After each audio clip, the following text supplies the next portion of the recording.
Assalamualaikum warahmatullahi wabarakatuh. Perkenalkan, nama saya Rajanita, nomor NIM 1910402070. Kali ini saya akan menjelaskan tentang fikih, usul fikih, macam-macam hukum syar'i dan hukum taklifi, serta metode ijtihad dan istinbat yang didapatkan. Pertama, saya akan menjelaskan tentang fikih.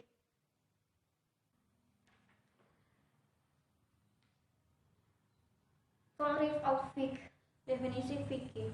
Apa itu definisi? Yaitu memperkenalkan makna dari suatu kata atau lafaz. Fikih itu dapat ditinjau dari dua, yaitu bahasa dan istilah.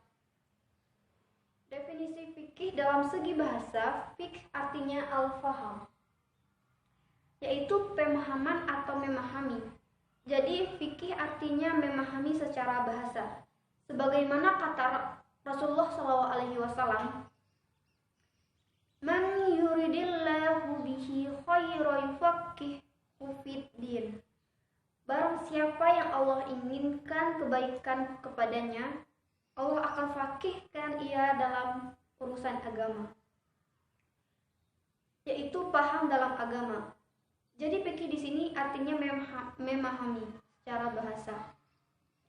Sedangkan secara istilah, al-fiqh adalah al-ilmu bil ahkam asy-syar'iyyah al-amaliyah al-muktasab min adillati at-tafsiliyah.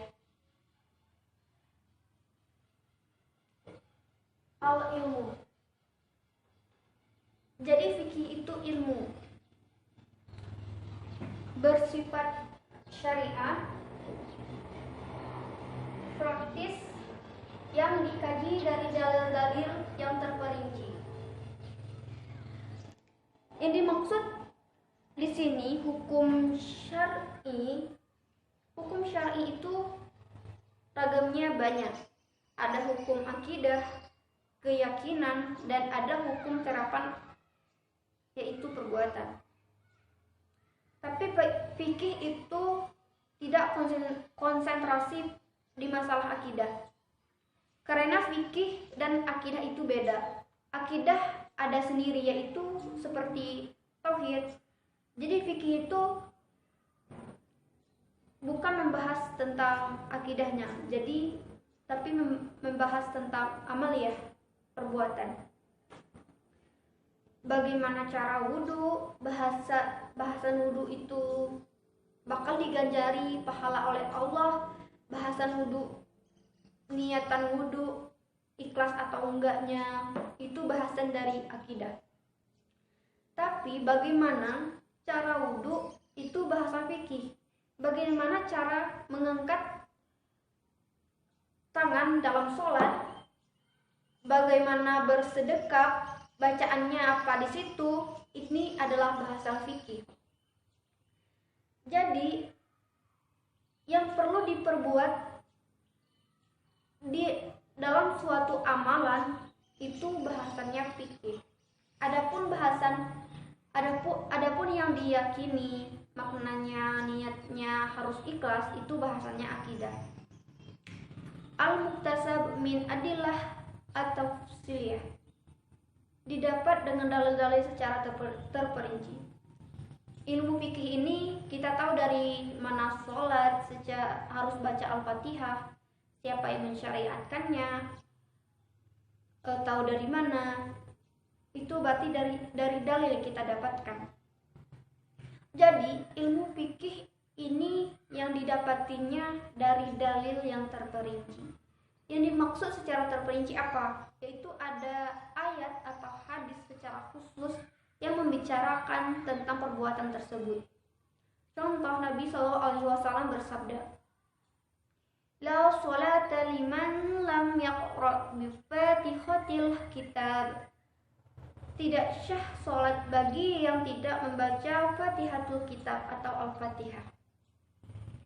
Dalil yang barusan saya bacakan ini spesifik atau khusus yang membahas masalah Al-Fatihah dalam sholat. Maka dari tersebut kita dapatkan faedahnya bahwasanya wajib membaca Al-Fatihah dalam sholat. Selanjutnya, definisi usul. Usul dapat juga dikaji dari bahasa dan istilah.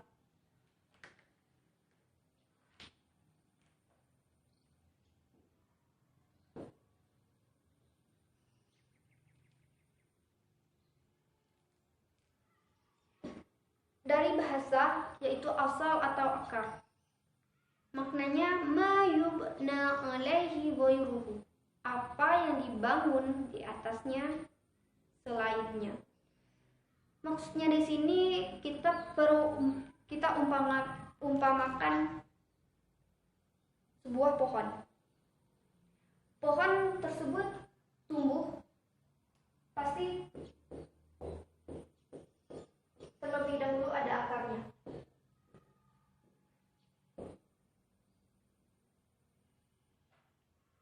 Akar inilah asal atau usul secara bahasa tadi.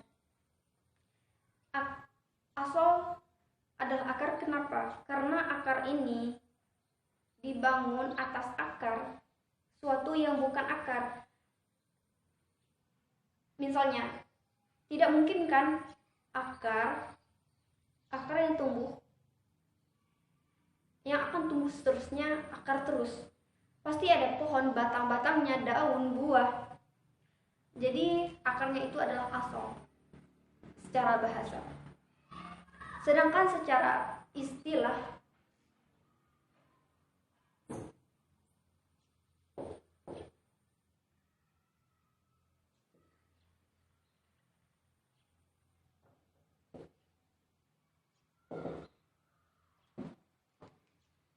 dalil.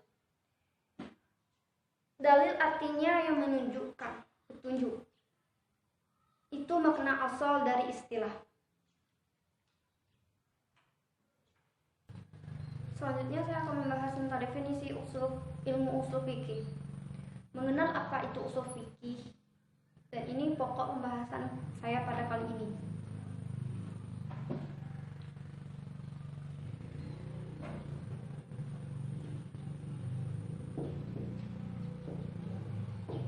Ini adalah dalil-dalil yang bersifat global.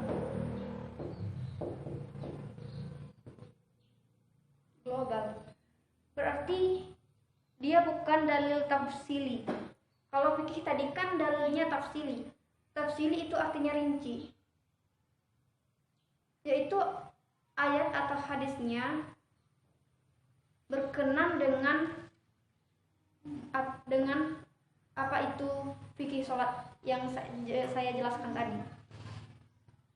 Kalau usul fikih dan yang dibahas itu bukan dalil rincinya, tapi kaedah-kaedah global untuk memahami dalil Al-Quran dan As-Sunnah. Contohnya Rasulullah pernah melihat seseorang sahabat sholat itu cepat banget. Selesai dia sholat, Rasulullah mengatakan,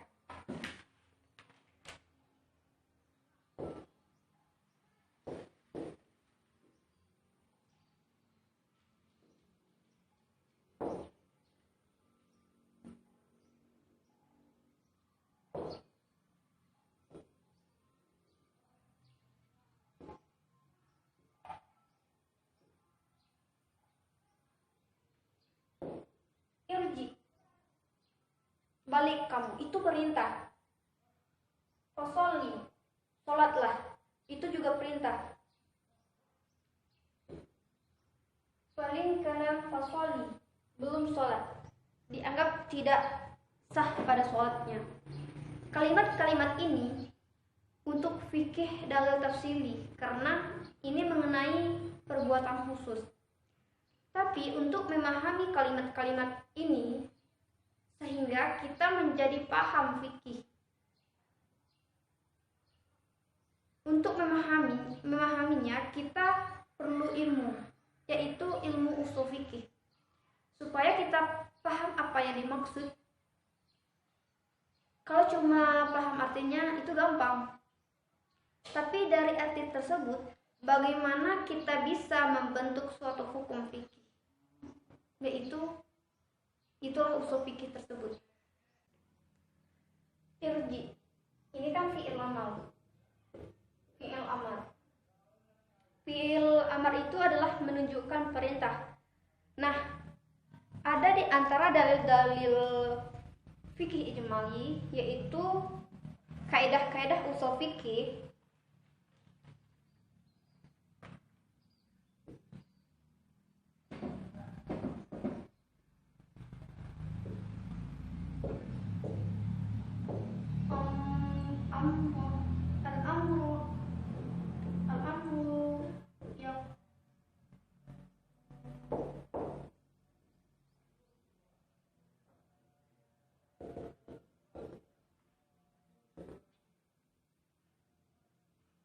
yang tadi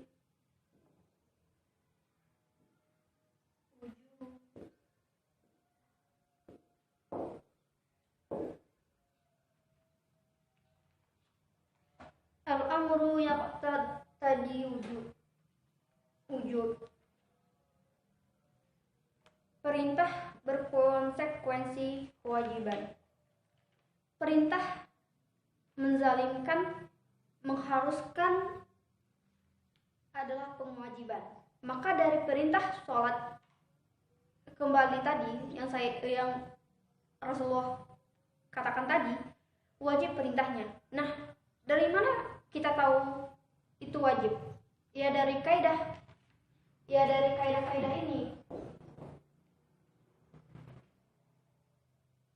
Ini bukan hadis, tetapi hadis Nabi, tetapi itu adalah sebuah kaidah-kaidah yang disebut antara dalil fikih yang global. Jadi usul fikih itu adalah kumpulan kaidah-kaidah yang bersifat umum, global atau universal. Kenapa disebut kaidah universal? Karena di Al-Quran banyak terdapat dalil fi'il amar. Contohnya perintah utama di surat Al-Baqarah. Ya ayyuhan nasu budu rabbakum. Sembahlah U'bakum.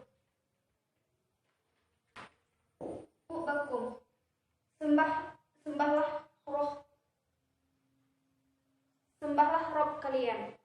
Ini kalimat dari Allah untuk khususnya ibadah.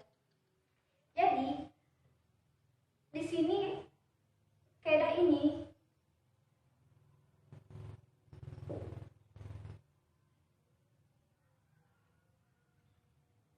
bisa terdapat di dalam ini, dalam kaidah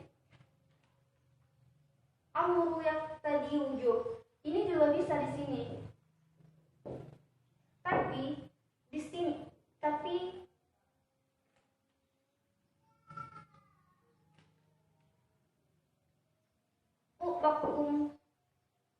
u'budu rabbakum ini tidak boleh disatukan pada ini, karena ini merupakan perintah yang rinci, sedangkan kaidah yang ini adalah global.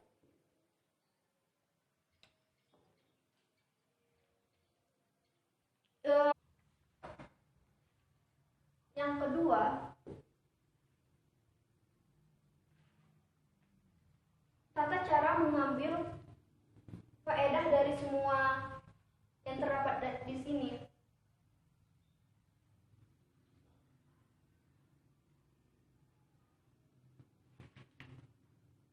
Bagaimana cara mengambil faedah dari kaidah yang terdapat di sini?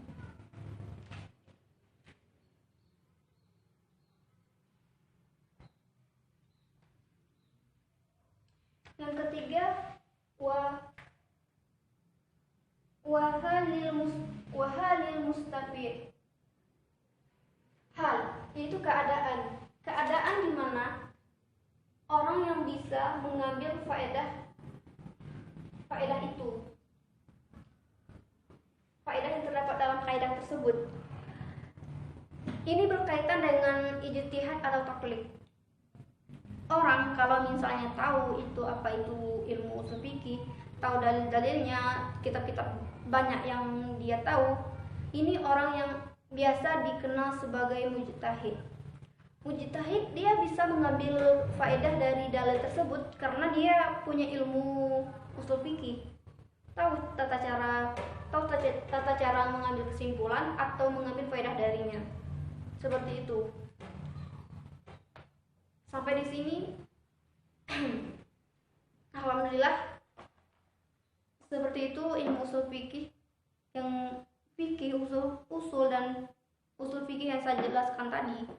Jika terdapat kesalahan pada kata penyebutan hadis atau ayat, mohon dimaafkan. Saya tutup. Assalamualaikum warahmatullahi wabarakatuh.